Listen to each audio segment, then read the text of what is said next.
Bagaimana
Yang mau jadi host siapa tadi? Belum selesai kan? Mana Talita tadi? Talita.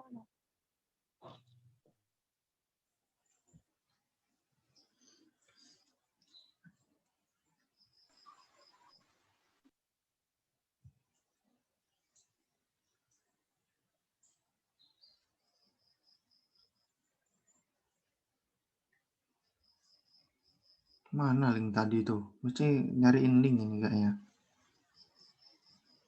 Oh.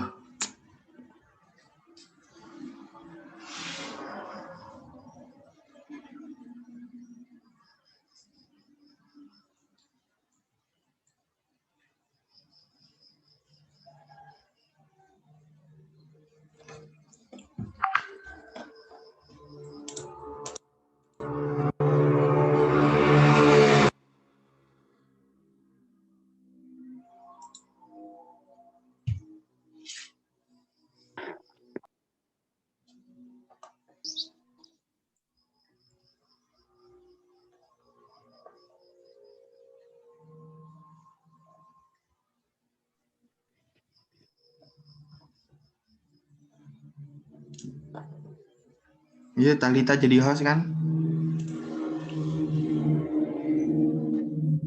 Iya, Mat. Oke. Nih Zoom kedua nih siapa yang nggak hadir nih? Zoom yang keempat. Materi keempat. Baru 25 orang nih.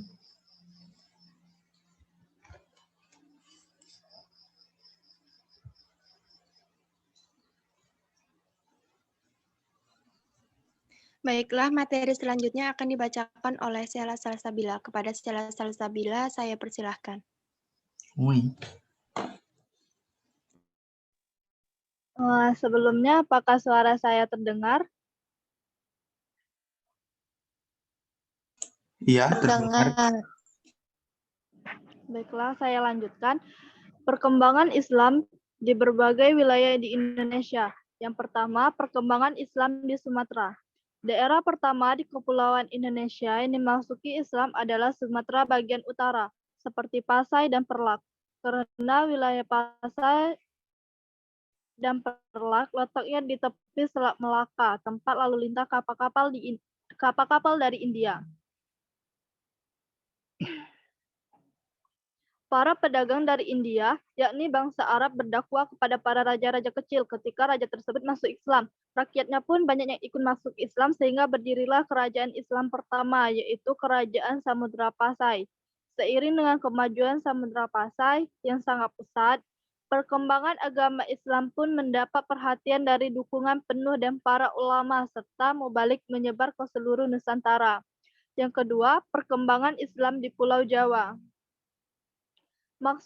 Masuknya Islam di Pulau Jawa pada awalnya dibawa oleh pedagang Muslim setelah berdirinya Kerajaan Malaka yang mencapai puncak kejayaan pada asas Sultan Mansuroh.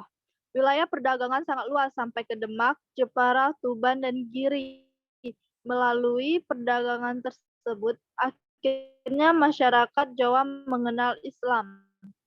Selanjutnya, perkembangan Islam di Pulau Jawa banyak dilakukan oleh para adipati dan para wali yang dikenal dengan sebutan Wali Songo, yaitu Maulana Malik Ibrahim, Raden Ampel, Sunan Giri, Sunan Bonang, Sunan Derajat, Sunan Kudus, Sunan Kalijaga, Sunan Muria, dan Sunan Gunung Jati.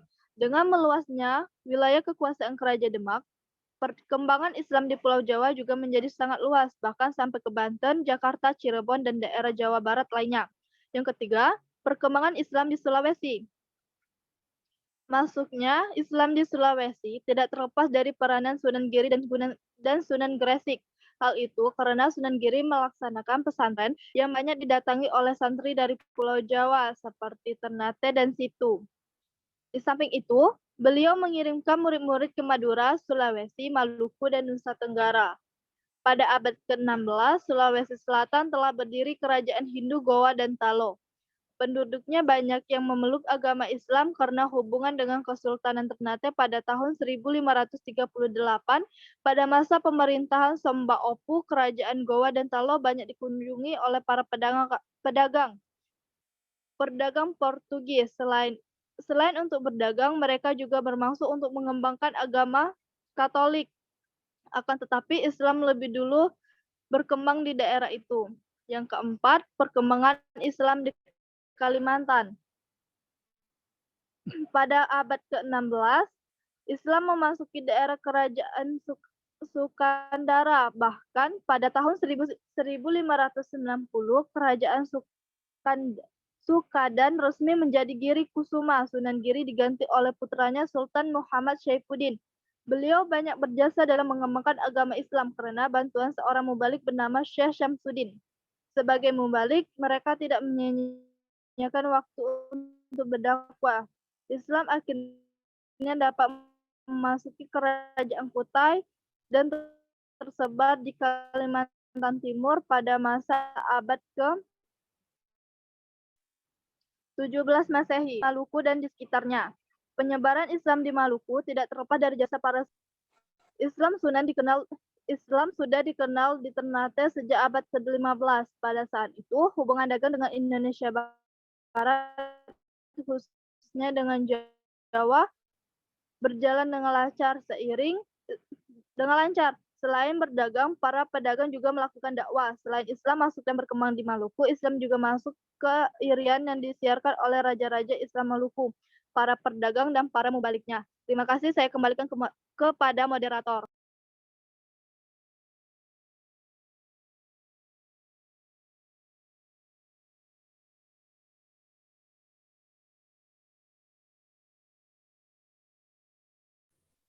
Baiklah, materi selanjutnya akan dibacakan oleh Thalita Salsabila. Kepada Thalita Salsabila, saya persilahkan.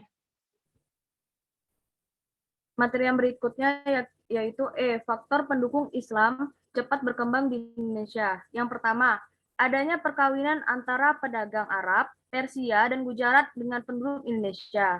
Dua, adanya sistem pendidikan pondok pesantren. Yang ketiga, giginya para dai atau mubalik dalam menyebarluaskan Islam. Yang keempat, metode penyampaiannya mengenai di hati masyarakat, sebab disesuaikan dengan latar belakang kebudayaan yang dimiliki, misalnya wayang kulit, seni bangunan, dan seni karawitan atau seni gamelan. Ajaran sederhana, mudah dimengerti dan diterima. Syarat memeluk Islam mudah, yaitu dengan mengucapkan kalimat syahadat. Di dalam agama Islam tidak mengenal sistem kasta. Upacara keagamaan cukup sederhana, tidak memerlukan banyak biaya. Seiring surutnya Kerajaan Sriwijaya dan Majapahit memungkinkan tersebarnya agama Islam. Lalu yang berikutnya, pengaruh Islam terhadap peradaban bangsa Indonesia. Yang pertama, pengaruh bahasa dan nama. Bahasa Indonesia sebagai bahasa nasional banyak terpengaruh dari bahasa Arab. Bahasa ini sudah begitu menyatu dalam lidah bangsa Indonesia. Tidak hanya dalam bahasa komunikasi sehari-hari, bahkan dipergunakan pula dalam bahasa surat kabar dan sebagainya. Pengaruh Islam dalam bidang nama sungguh banyak sekali. Banyak tokoh dan bukan tokoh masyarakat menggunakan nama berdasarkan bahasa Arab, yang merupakan bahasa simpul persatuan Islam. Semua itu bukti ada pengaruh Islam dalam kehidupan masyarakat dan bangsa Indonesia. Yang kedua, pengaruh adat istiadat. Adat istiadat yang ada dan berkembang di Indonesia banyak dipengaruhi oleh peradaban Islam. Di antara pengaruh itu adalah upacara salam kepada setiap muslim yang dijumpai atau menggunakannya dalam acara-acara resmi pemerintahan. Pengaruh lainnya adalah berupa upacara-upacara kalimat penting dalam doa, yang merupakan pengaruh dari tradisi Islam yang lestari. Lalu yang ketiga, pengaruh kesenian dan bangunan ibadah. Pengaruh kesenian yang paling menonjol dalam hal ini terlihat dalam irama qasidah dan lagu-lagu yang bernafaskan ajaran Islam. Syair pujian yang mengagungkan nama-nama Allah yang sering diucapkan oleh umat Islam merupakan bukti pengaruh ajaran Islam terhadap kehidupan beragama masyarakat Islam Indonesia. Begitu pula pengaruh dalam bidang bangunan peribadatan, banyak menggunakan masjid yang ada di Indonesia, terpengaruh dari bangunan masjid yang ada di negara-negara Islam, baik yang ada di Timur Tengah maupun di tempat-tempat lain di dunia Islam. Lalu yang keempat, pengaruh dalam bidang politik. Ketika kerajaan-kerajaan Islam mengalami masa kejayaannya, banyak sekali undur politik Islam yang berpengaruh dalam sistem politik pemerintahan kerajaan-kerajaan Islam tersebut. Misalnya terjadi konsep Khalifatullah fil Ardi dan Zilulal fil Ardi. Kedua konsep ini diterapkan pada masa pemerintahan kerajaan Islam Aceh Darussalam dan kerajaan Islam Mataram. Kebanyakan penduduk negara kita beragama Islam. Para ahli berpendapat bahwa agama Islam mulai masuk ke Indonesia pada abad ke-13 Masehi. Agama dan kebudayaan Islam masuk ke Indonesia melalui para pedagang yang berasal dari Arab, Persia, dan Gujarat atau India dan Cina. Agama Islam berkembang dengan pesat di tanah air. Hal ini dapat dilihat dengan berdirinya kerajaan-kerajaan Islam dan peninggalan-peninggalan sejarah Islam di Indonesia. Agama dan kebudayaan Islam mewariskan banyak sekali peninggalan sejarah. Peninggalan-peninggalan sejarah bercorak Islam antara lain masjid, kaligrafi, karya sastra, dan tradisi keagamaan. Berikut ini akan dibahas satu persatu peninggalan sejarah Islam Indonesia. Baiklah, materi berikutnya akan dibacakan oleh Fakiara Alia.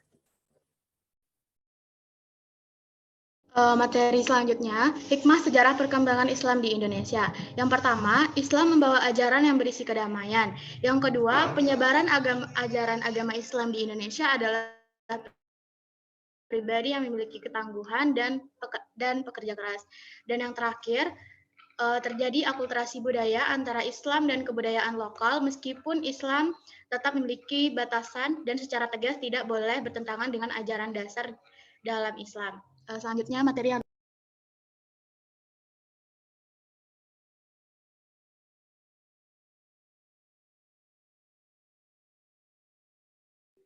Baiklah, materi selanjutnya akan dibacakan oleh Niki Azura. Kepada Niki saya persilahkan.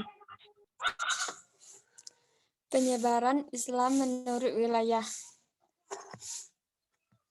Yang pertama, Malaka. Didirikan pada awal abad ke-15, pandangan negara Melayu Kesultanan Malaka, sekarang bagian dari Malaysia. Didirikan oleh Sultan Perameswara adalah sebagai pusat pandangan yang paling penting di Kepulauan Asia Tenggara. Pusat kedatangan Muslim asingnya antara Perameswara sendiri diketahui telah masuk Islam dan mengambil nama Iskandar Syekh setelah kedatangan Laksamana Cheng Ho yang adalah seorang Muslim Cui Cina di Melaka dan di tempat lain. Batu nisan bertahan dan menunjukkan tidak hanya menyebar Islam di Nusantara Melayu, tetapi juga sebagai budaya dan agama pengusaha. Yang kedua, Sumatera Utara. Masjid di arsitektur tradisional Minangkabau, Sumatera Barat. Bukti kuat mendokumentasi transisi budaya terus dari dua batu nisan akhir abad ke-14 dari Minye Tuyot di Sumatera Utara, masing-masing dengan tulisan Islam tetapi dengan India dan jenis-jenis huruf Arab yang berasal dari abad ke-14. Batu nisan di Brunei, Trengganu, Timur Laut Malaysia, dan Jawa Timur merupakan bukti penyebaran Islam. Pembentukan kerajaan Islam lebih jauh utara Pulau Sumatera didokumentasikan oleh kuburan akhir abad ke-15 dan ke-16, termasuk pertama dan kedua Sultan Kesultanan Pedir, sekarang Dipridai Muzaffar Syekh, terkuat 902 Hijriyah 1497 Masehi dan M.A. Ruf Syekh terkubur 917 Hijriyah 1511 Masehi. Baiklah, materi selanjutnya akan dibacakan oleh Isna Wahyu Hidayat. Kepada Isna, saya persilahkan.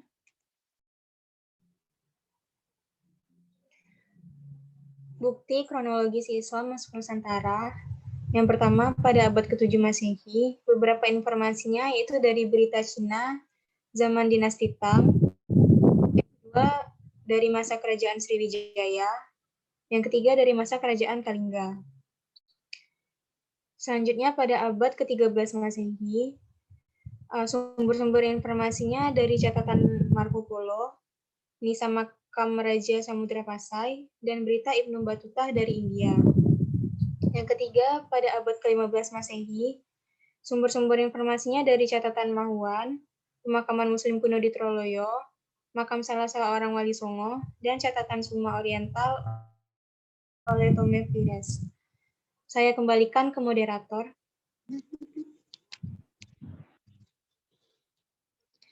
Baiklah, itu tadi hasil diskusi dari kelompok kami. Selanjutnya saya akan membuka sesi tanya-jawab. Sesi pertama yaitu saya akan mengambil 4 pertanyaan. Yang ingin bertanya, saya persilahkan. Izin bertanya, moderator. Saya persilahkan kepada Gadis. Assalamualaikum warahmatullahi wabarakatuh. Assalamualaikum. Assalamualaikum warahmatullahi wabarakatuh. Saya Nurul Ramawani dengan NIM A1201151. Di sini saya izin bertanya kepada kelompok ngaji. Mengapa agama Islam begitu mudah masuk di Indonesia dan diterima oleh masyarakat Indonesia? Terima kasih.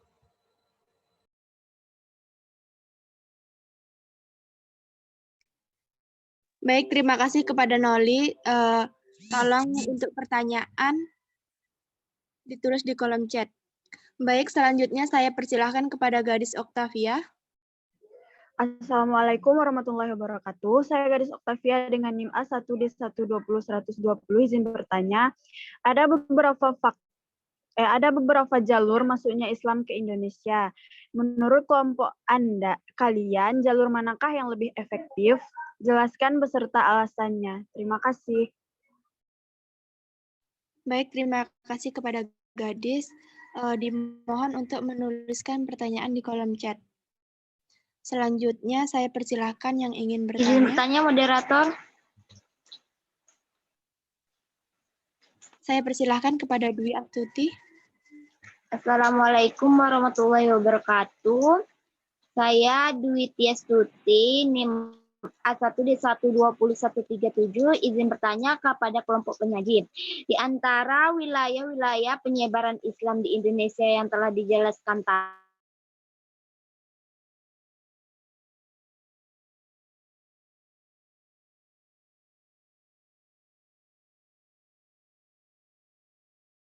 terima kasih kepada Dwi Tiastuti. Saya mohon untuk menuliskan pertanyaan di kolom chat. Baiklah, selanjutnya yang ingin bertanya, saya persilahkan. Izin moderator. Kepada Nazrida, saya persilahkan. Assalamualaikum warahmatullahi wabarakatuh. Perkenalkan, nama saya Nazrida Kurnia, NIM A1D12145. Izin bertanya kepada kelompok penyaji, yaitu sebutkan apa saja bukti-bukti yang kuat yang menunjukkan peninggalan sejarah perkembangan Islam dari teori Persia dan teori Cina. Sekian, terima kasih. Wassalamualaikum warahmatullahi wabarakatuh. Waalaikumsalam warahmatullahi wabarakatuh. Baik, terima kasih kepada Nazrida. Saya mohon untuk menuliskan pertanyaan di kolom chat. Baiklah, untuk sesi pertama saya tutup terlebih dahulu. Tolong berikan waktu kami untuk mencari jawabannya.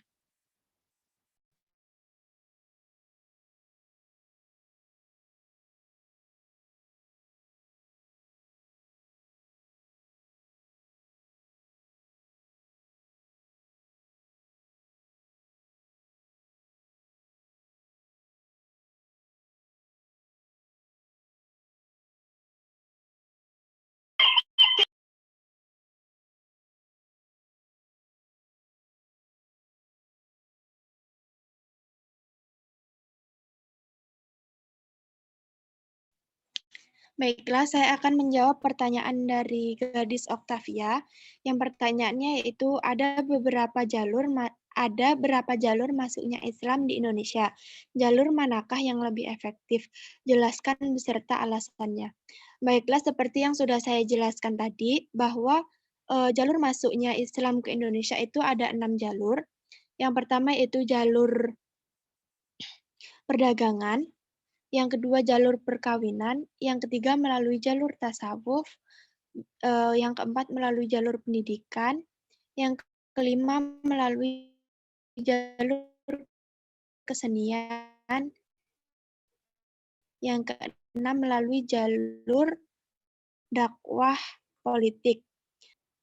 Lalu, jalur manakah yang lebih efektif? Jelaskan beserta alasannya. Diamlah, Kak. Ada 2 jalur yang efektif. Yang pertama yaitu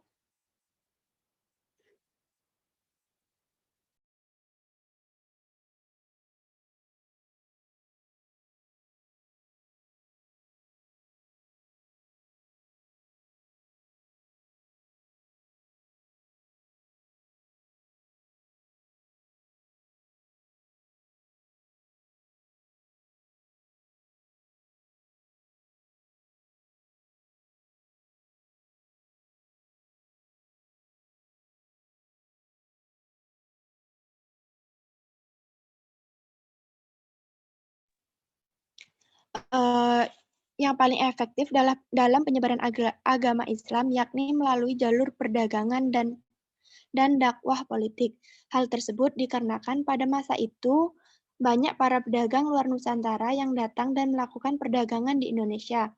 Pada saat itu mereka juga mengajarkan agama Islam kepada masyarakat setempat yang mayoritasnya beragama Hindu-Buddha.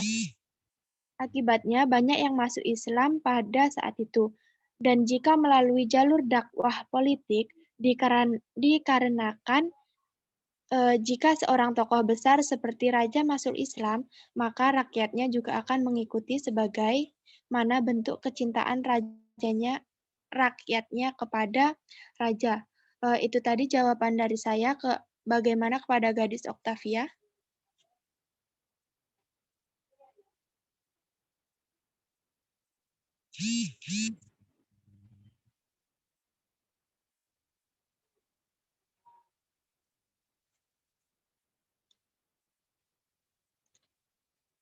Mohon maaf kepada Gadis Oktavia bagaimana? Apakah sudah jelas? Jelas, terima kasih. Baik, terima kasih kepada... Baik, saya persilakan kepada Winarni.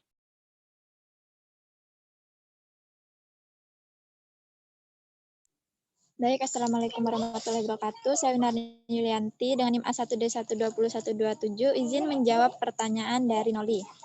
Pertanyaannya adalah, mengapa agama Islam begitu mudah diterima oleh masyarakat Indonesia?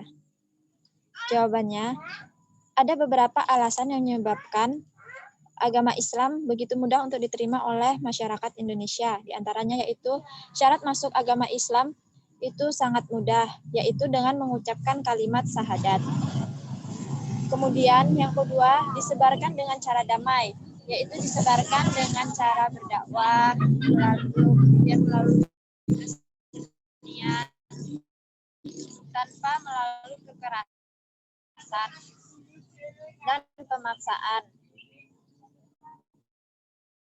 Contohnya, bahasa Indonesia adalah tetap memperbolehkan acara kenduri atau acara kirim leluhur untuk nenek moyang, namun tetap menyelipkan doa-doa dengan menyebut nama Allah.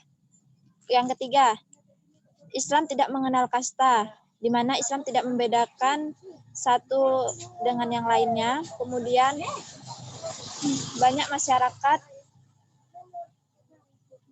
Islam sebagai agama yang dirahmati oleh Allah Subhanahu wa taala memiliki pandangan bahwa seluruh manusia memiliki derajat dan kedudukan yang sama.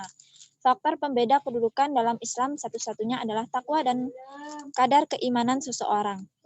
Dengan adanya pandangan tersebut, banyak masyarakat yang bergolongan rendah berbondong-bondong masuk agama Islam untuk mendapatkan persamaan derajat.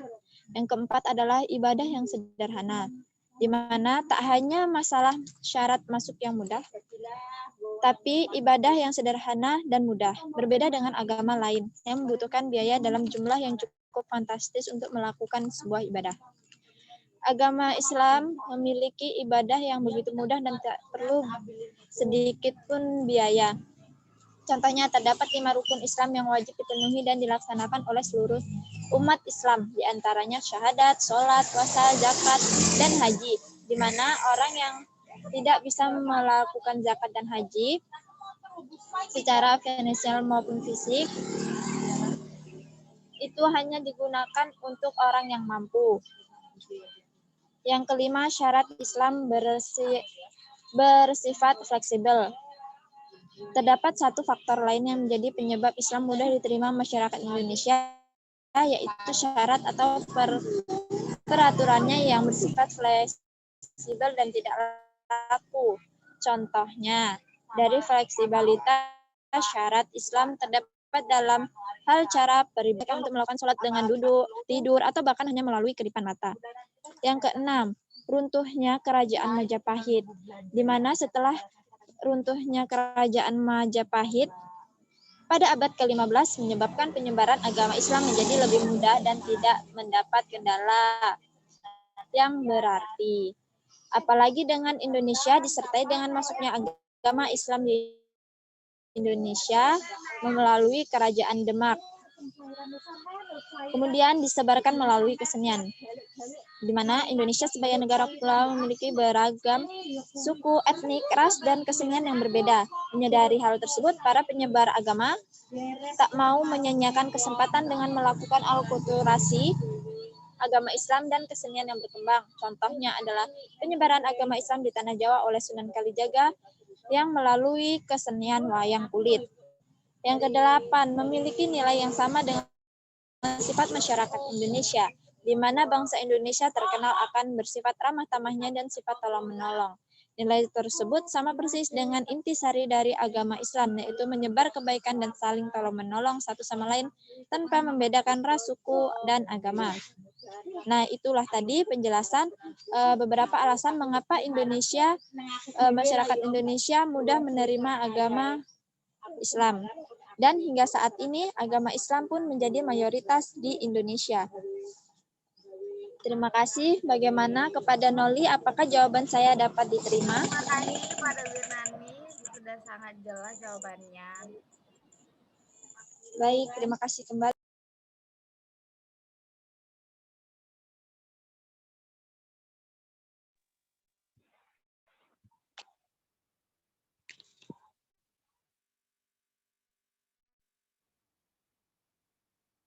Izin menjawab, moderator.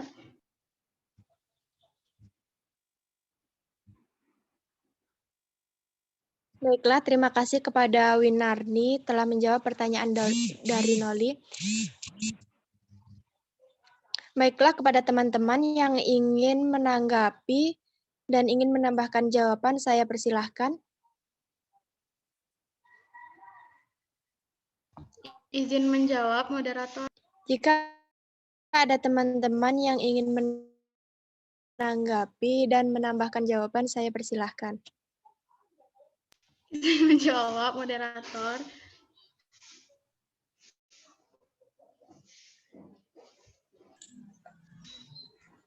Saya persilahkan kepada Fakhira.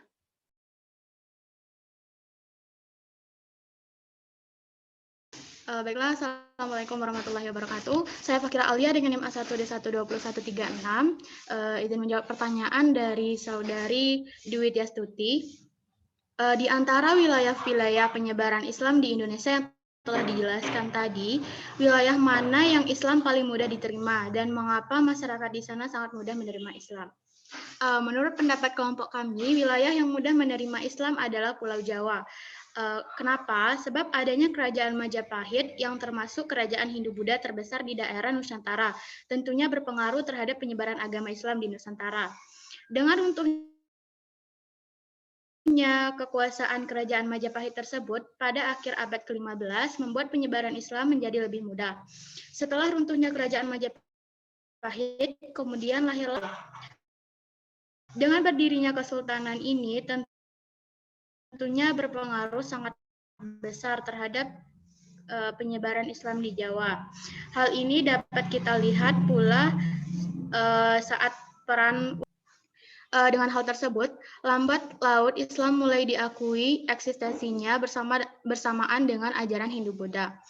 Dengan peran dari Wali Songo itu, Kesultanan Demak berdiri sebagai cikal bakal dari meluasnya ajaran Islam di Nusantara dan membuat masyarakat Pulau Jawa mudah menerima Islam.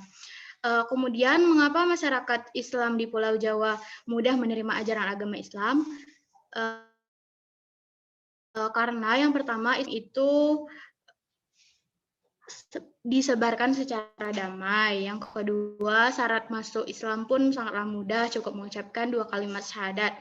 Yang ketiga, ajaran agama Islam tidak mengenal sistem kasta, sehingga mudah menarik simpati masyarakat. Yang keempat, ibadahnya lebih sederhana. Yang kelima, disebarkan melalui kesenian. Contohnya adalah penyebaran agama Islam di Tanah Jawa oleh Sunan Kalijaga dengan mempertunjukkan kesenian wayang kulit yang dipadu-padakan dengan filosofis dan syariat Islam agar mudah untuk dipahami.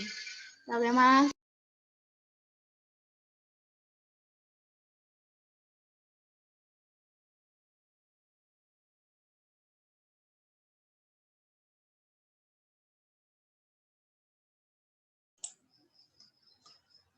Halo? Berapa pertanyaan lagi yang belum dijawab? Izin menjawab, moderator. Baik, saya persilahkan. Assalamualaikum warahmatullahi wabarakatuh. Perkenalkan, nama saya Talita Salsabila dengan NIM A1D12134. Di sini saya akan menjawab pertanyaan dari Nasrida Kurnia dengan NIM A1D12147, yaitu pertanyaannya, sebutkan apa saja bukti-bukti kuat yang menunjukkan peninggalan sejarah perkembangan Islam pada teori Cina dan teori Persia. Yang pertama, teori Persia atau Iran. Teori bahwa ajaran Islam masuk ke Nusantara dari bangsa Persia atau wilayah yang kemudian menjadi negara Iran pada abad ke-13 Masehi didukung oleh Umar Amir Hussein dan Hussein Djajadiningrat, Abdurrahman Misno dalam Reception, Stroke Selection, Modification, Antropologi, Hukum Islam di Indonesia pada tahun 2016. Buat tradisi dan kebudayaan Islam di Indonesia, contohnya adalah seni kaligrafi yang terpahat pada batu-batu nisan bercorak Islam di Nusantara. Ada pula budaya tabot di Bengkulu dan tabui di Sumatera Barat yang serupa dengan ritual di Persia setiap tanggal 10 Muharram. Akan tetapi, ajaran Islam yang masuk dari Persia kemungkinan adalah Syiah. Kesamaan tradisi tersebut merupakan dengan ritual Syiah di Persia yang saat ini merujuk pada negara Iran. Teori ini cukup lemah karena mayoritas pemeluk Islam di Indonesia adalah bermazhab Sunni. Teori Cina masuk dari Cina. Ajaran Islam berkembang di Cina pada masa dinasti Tang, 618 sampai 905 Masehi, dibawa oleh panglima muslim dari kekhalifahan di Madinah semasa era Khalifah Utsman bin Affan, yakni Sa'ad bin Abi Waqqas. Kanton pernah menjadi pusatnya para pendakwa muslim dari Cina. Jean Berli pada tahun 2004 dalam buku Islam in China menyebut relasi pertama antara orang-orang Islam dari Arab dengan bahasa Cina terjadi pada 713 Masehi. Diyakini bahwa Islam memasuki Nusantara bersamaan migrasi orang-orang Cina ke Asia Tenggara. Mereka dan memasuki wilayah Sumatera bagian selatan, Palembang pada 879 atau abad ke-9 Masehi. Bukti lain adalah banyak pendakwah Islam keturunan Cina yang punya pengaruh besar di Kesultanan Demak. Kerajaan Islam pertama di Jawa seiring dengan keruntuhan Kemaharajaan Majapahit pada perjalanan abad ke-13 Masehi, sebagian dari mereka disebut Wali Songo. Dalam sejarah yang dituliskan oleh Nana Supriyatna, diungkapkan Kesultanan Demak didirikan oleh Raden Patah, putra Raja Majapahit dari istri seorang perempuan asal Cina yang telah masuk Islam. Raden Patah yang memiliki nama Cina, Jinbun, memimpin Demak bersama Wali Songo sejak 1500 Masehi. Itu adalah jawaban saya. Bagaimana Nazrida Kurnia, apakah bisa diterima? Baik, terima kasih atas jawabannya, Talita Salsabila. Sama-sama.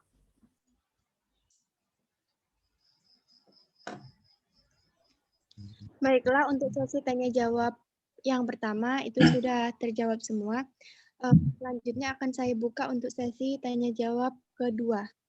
Yang ingin bertanya saya persilahkan. Live sekali lagi, habis itu masuk link itu lagi, biar itu ya, masuk link lagi ya, masuk link lagi. Cuma habis ini selesai. Maksudnya masuk link sekali lagi. Nah, iya maksudnya.